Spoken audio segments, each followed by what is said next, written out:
We turn our attention now to Europe. Joining me here in the studio is the Ukrainian Ambassador to Australia, Vasyl Myroshnychenko. Ambassador, thank you for your time. The Prime Minister, Mr Albanese, is attending NATO next week in Madrid. No doubt the Ukraine conflict will be high on the agenda, and possibly a visit to Ukraine after that by the Prime Minister. Would you welcome that if he's able to get there?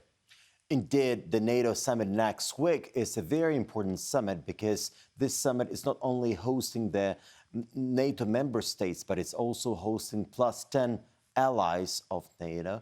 And the representation at the level of the Prime Minister of Australia, Prime Minister of New Zealand, Prime Minister of Japan, and President of Korea, this is of a very high level, and it's unprecedented in its scale.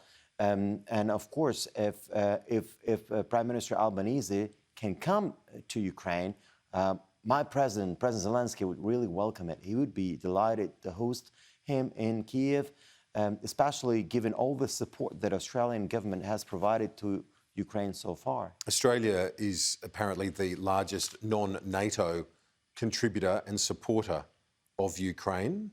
Has that resonated with the Ukrainian people? Absolutely. Australia is so popular now. When you get a taxi in Kiev or anywhere else and you say you're from Australia, the next thing you hear is Bushmaster. Bushmaster has become kind of a brand name, which is an armored personnel vehicle, which was granted to Ukraine. Australia has provided 40 of those vehicles. 20 were already delivered. But it's been in the news so much in Ukraine. So now that when you hear Australia, apart from thinking about kangaroos, people think about the Bushmasters. And would you like to see more military support, ammunition and so on from Australia? Absolutely. We would like to see more armored personnel vehicles. We would like to see more 1x5 of artillery pieces.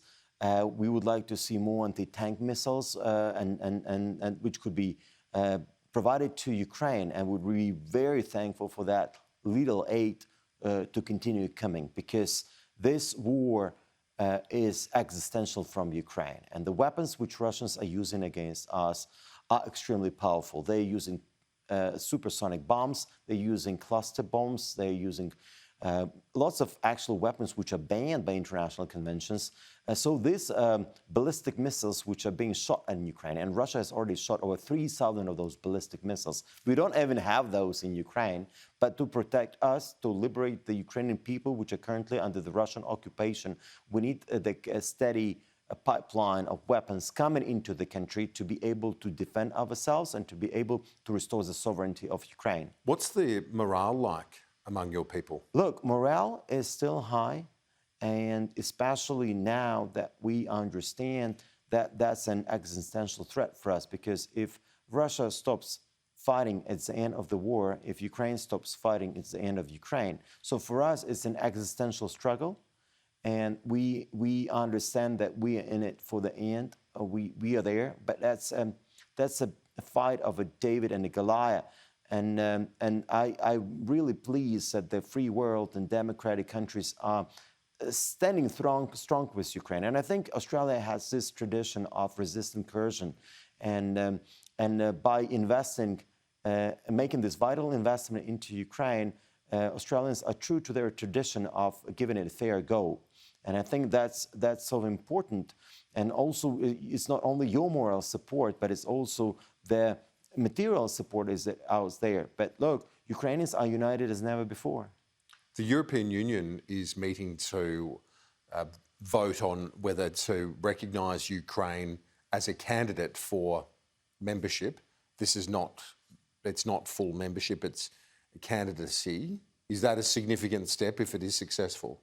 That would be tremendous because, you see, being recognised as a candidate member opens up the doors to the negotiations about accession. It may still be a long road to go, but actually starting these negotiations officially will speed up the reforms within the country.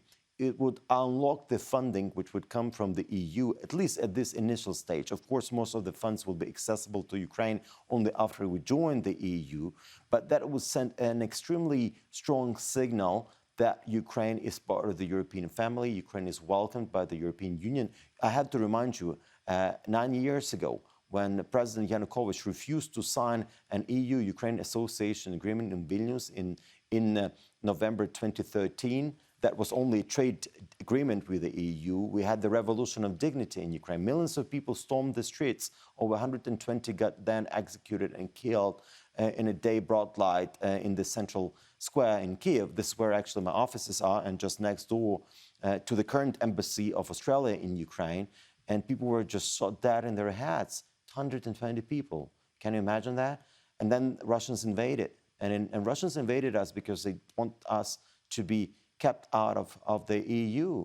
They don't want us, they just believe they need to revive the Soviet Union, revive the Russian Empire.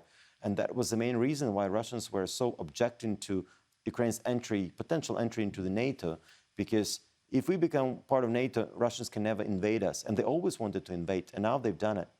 What would you like to see as the outcome of the NATO summit next week, which the Prime Minister is attending, along with other regional partners in the Indo-Pacific, also attending the NATO talks? What would you like to see as the outcome from that? The outcome is very simple. What I want to see is that NATO countries plus allies from the Indo-Pacific stand strong in solidarity with Ukraine. You understand that that summit will be 80% on Ukraine, actually, on Russia's invasion of Ukraine, 20% on China.